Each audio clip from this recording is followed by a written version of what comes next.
오늘도 시편 117편에 기록된 이 말씀을 통해서 하나님께서 주시는 은혜를 우리가 함께 나누기를 원합니다. 이 시편 117편은 몇 가지 특징이 있는데요.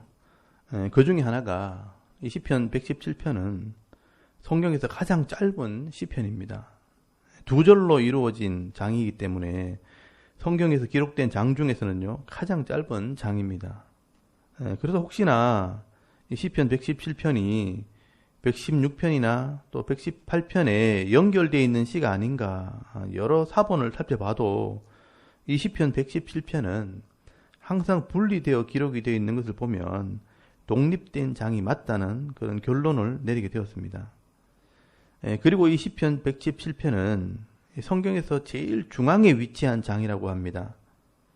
그러면 어떻게 보면 이 시편 117편은 성경의 중심에 있기 때문에 의미가 있다고 할 수 있습니다. 그리고 그 내용은요, 아주 간단하지만 하나님의 나라가 이 땅 가운데 이루어진다는 중요한 의미를 담고 있습니다. 그래서 여러분 먼저 1절을 보시면 너희 모든 나라들아 여호와를 찬양하며 너희 모든 백성들아 그를 찬송할지어다 라고 노래를 합니다. 여기 찬양의 대상을 보시면요, 모든 나라들아 여호와를 찬양하라 그렇게 말씀을 합니다. 여기 모든 나라들은요, 이방 나라들을 말씀을 합니다. 여러분, 구약시대에 이방 나라들이 하나님의 이름을 찬송한다는 것은 하나님께서 이스라엘 백성들만 언약을 맺고 구원하시는 것이 아니라 하나님께서는 이 땅에 있는 모든 백성들을 구원할 계획을 가지고 있다는 것을 말씀을 하는 것입니다. 그래서 사도 바울도 이 복음을 설명하면서 로마서 15장 11절 말씀에 보시면 이스라엘에게 주신 약속을 이방인들에게 주셨다고 말씀을 하면서 많은 구절 중에서도 이 시편 117편 1절 말씀을 인용을 하면서 이방인들에 대한 구원을 설명을 하게 됩니다. 여러분, 로마서 15장 11절 말씀을 한번 찾아보시기 바랍니다. 거기 보시면 모든 열방들아 주를 찬양하며 모든 백성들아 그를 찬송하라 하였으며 라고 기록을 하고 있습니다. 여기 보시면 이 시편에 기록된 모든 나라들을 바울은 모든 열방들로 기록을 하고 있고요. 또 여호와의 이름 대신에 주를 찬양하라고 말씀을 하고 있습니다.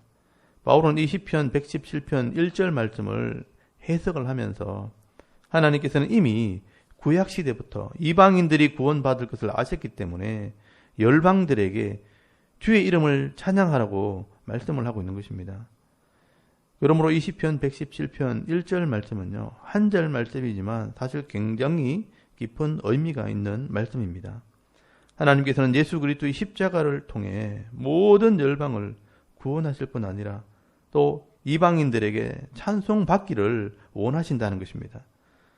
그러면 오늘 저와 여러분도 사실 이방인으로서 이 대구 땅에 있는 이 유라동 한 구석에서 하나님을 믿고 하나님 백성이 되어서 이 하나님을 찬송하고 있는 것입니다.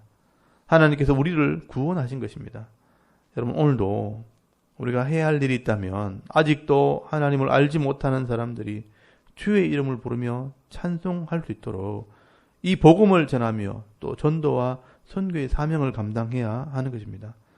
그러면 오늘도 할 수만 있다면 내 삶의 모습을 통해서 이 말씀을 증거하고 많은 사람들을 옳은 대로 하나님께로 인도하는 그 사명 감당하는 귀한 성도들이 되실 수 있기를 간절히 소원합니다. 그리고 이 구원받은 성도가 왜 하나님을 찬양해야 하는가, 그 이유를 이 시편 기자가 설명을 합니다. 여러분, 2절 말씀해 보시면 우리에게 향하신 여호와의 인자하심이 크시고 여호와의 진실하심이 영원하미로다 할렐루야라고 노래를 합니다. 여러분, 찬송해야 할 두 가지 이유를 설명을 합니다.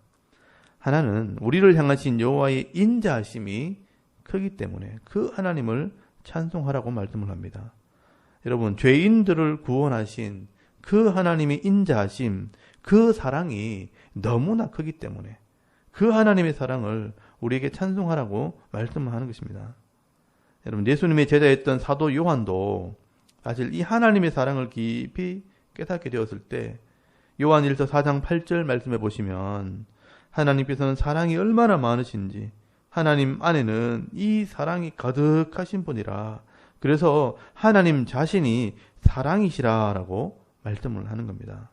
여러분, 그 하나님의 사랑이 우리에게 나타난 바 되었으니 그 사랑이 바로 예수 그리스도라고 말씀을 합니다.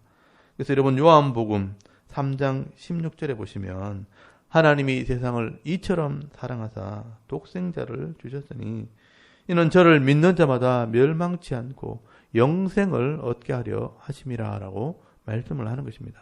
사실 이 성경에는요, 이 하나님의 사랑이 가득하게 기록이 되어 있습니다. 하나님께서 우리를 사랑하셔서 창조하셨고요. 사랑하시기 때문에 때로는 때리시기도 하시고, 또 사랑하셔서 예수 그리스도를 보내셨고요. 또 사랑하셔서 십자가에 대신 죽게 하셨고, 또 사랑하셔서 다시 우리를 데리러 오시는 것입니다. 그러므로 성도는요, 그 크신 하나님의 사랑을 찬송해야 하는 것입니다. 그리고 두 번째 찬송해야 될 이유는요, 하나님의 진실하심입니다. 여호와의 진실하심이 영원함이로다라고 말씀을 합니다. 여러분, 진실이란 말도 에메트, 진리라는 말인데요, 변하지 않고 그대로 이루어지는 것을 말씀하는 것입니다. 그래서 이 진리는 말씀을 의미하기도 합니다. 여러분, 하나님께서 성도들을 구원하시고 그냥 버려두시는 것이 아니라 변하지 않는 이 진리, 이 말씀으로 다스리시고 또 복을 주신다는 것입니다. 그 진리가 영원하기 때문에 성도들이 영원히 복을 받게 되는 것입니다. 그래서 성도는 이 하나님의 은혜를 찬송해야 되는 것입니다. 그래서 이 시편 117편 2절 말씀은요, 우리가 잘 알고 있는 이 복음송, 우리에게 향하신 여호와의 인자심이 크고 크시도다, 우리에게 향하신 여호와의 진실하심이 영원하시도다라고 찬송으로 불려지고 있는 것입니다. 여러분, 이 찬송을 부를 때마다 이 시편 117편의 말씀을 생각하시면 되겠습니다. 여러분, 오늘도 우리를 구원하시고 인자와 진실로 우리를 다스리시고 영원한 하나님의 나라로 인도하시는 그 하나님의 은혜를 찬양하면서 남은 생애 동안 하나님이 기쁨이 되어 살아가는 저와 여러분의 이런 영적인 삶의 모습이 될 수 있기를 주의 이름으로 축원합니다. 아멘. 우리 잠깐 기도드리겠습니다. 오늘도 구원받은 성도로서 하나님을 찬송하는 하루가 되게 하옵소서. 또 나라와 민족을 위해 섬기는 교회 부흥과 또 자녀들의 믿음을 위해서 개인의 기도 제목을 따라 기도하고 오늘 하루로 삶을 또 시작할 수 있기를 바랍니다. 다 같이 하나님께 한번 기도드리겠습니다. 살아계신 하나님, 은혜를 참 감사합니다. 오늘도